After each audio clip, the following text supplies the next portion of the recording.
আমি যখন বাড়ি থেকে আসছি খুব তাড়াহুড়া করে আপনাদেরকে শুভেচ্ছা জানিয়ে বলে একটি গোলাপ ফুল নিয়ে আসছি। সবাইকে গোলাপ ফুলের শুভেচ্ছা।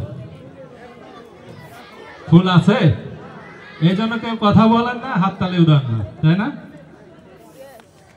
আসলে ফুল যখন নাই তাহলে কিভাবে আপনাদেরকে শুভেচ্ছা জানাবো, সেটাই এবারের ম্যাজিক।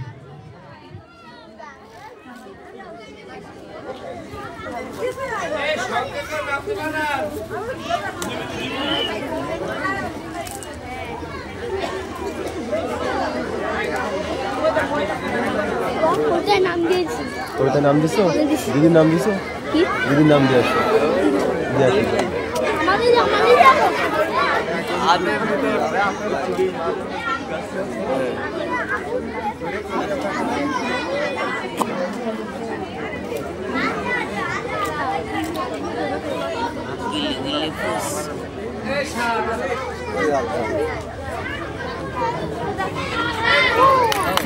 সুন্দর হাততালি।